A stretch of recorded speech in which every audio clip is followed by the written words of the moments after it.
Tell us how that happened, because Carl told me that it was his session, It was. and then everyone started just kind of showed up. Is that the way it happened? I had talked him into letting Jerry Lee play piano on the session. Oh, okay. He was new in town, and I was trying to get him some work so he could keep him around so he could play piano for me on different things.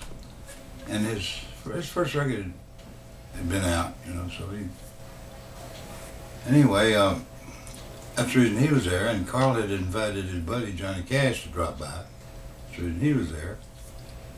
So we were doing this session, and we cut a hit that day called, what's the name of it? I don't know. Some kind of blues or... With Matchbox. Oh, Matchbox. Yeah. And Jerry Lee played that was piano. recorded. Yeah. And it sounded, you know, he kind of dominated it. And we cut, you know, several times we were about to quit, and Elvis walked in with a couple of girls, and Sam Phillips went there next door to Taylor's Restaurant. You know where that's at. You've been over there, right? Yes. It was where we hung out all the time. And so I'm sitting in the control room, and I looked out and saw them. They're messing around. I turned up some knobs. They're talking and jamming. And I stood up and said, I think I'd be remiss if I didn't record this. So I stuck a tape on the machine, turned it on, let it roll. I walked out in the studio and moved a couple of mics around and just let it roll for an hour and a half or so. Isn't that amazing? And that's, you know, those tapes just sit around there. Nobody ever paid any attention to them. But 10 years later, somehow or another, it got bootlegged. And then it became an actual record. I tell you Now what. it's a Broadway show. I started to say now it's a Broadway show. Exactly. Yeah. That's just amazing. Just amazing. I tell you. I remember Sam, at least a few times he said something about there's going to come a time when they'll put a lot of these songs we're working on now in Broadway and places like that. And now it is. And now it is, yeah. Mm-hmm. That's amazing. I tell you. What fine guys all of them were.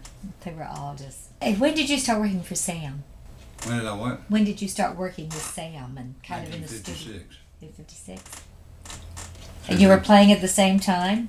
You were playing at the Eagle's Nest and different things and working... I had done that, yeah. Uh-huh. That's... And I'd been going to school, Memphis State, where we did that show.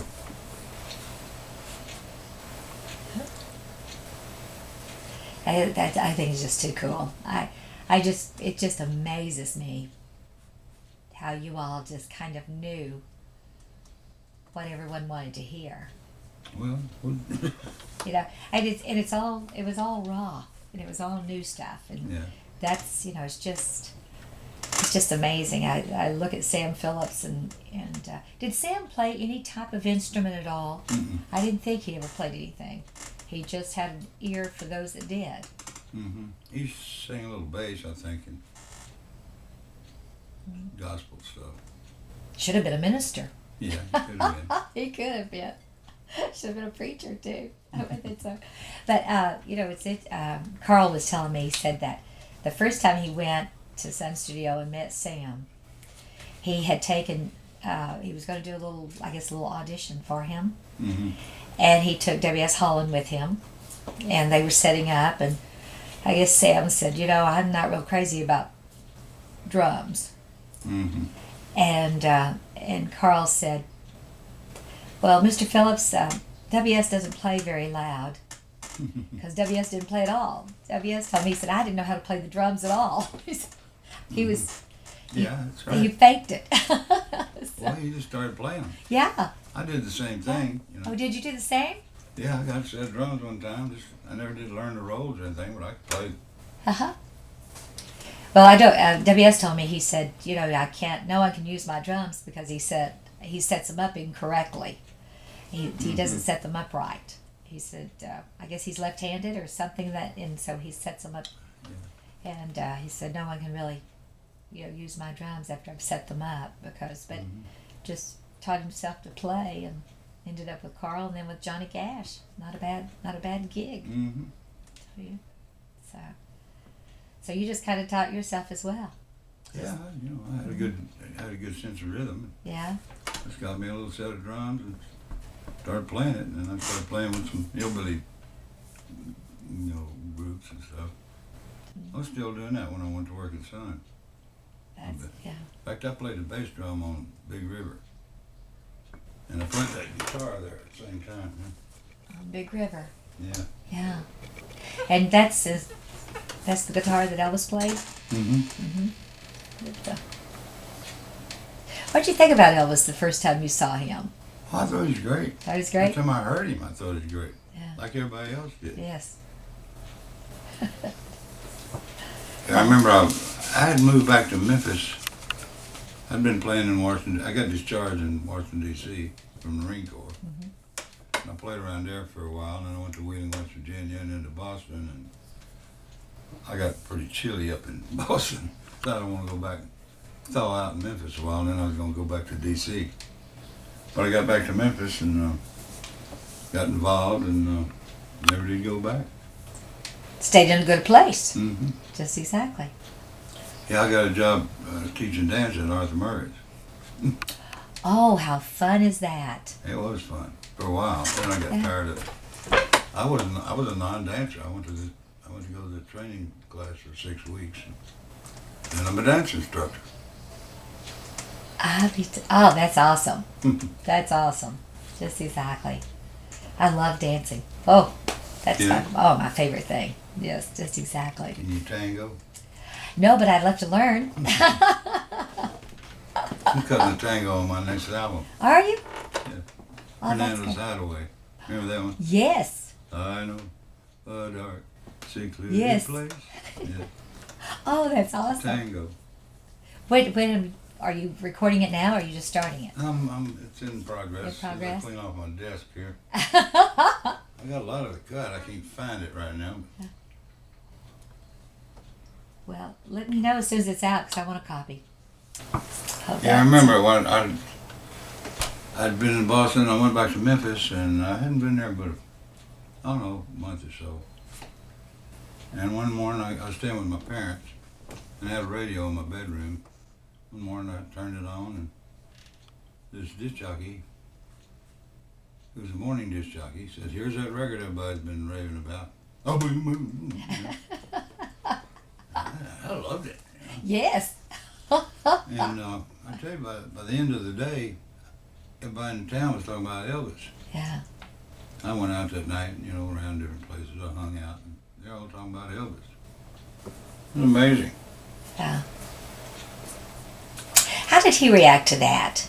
Was he just? I thought he handled it all real well. It seems to me from what I've. I liked him. I admired him. I thought he was good.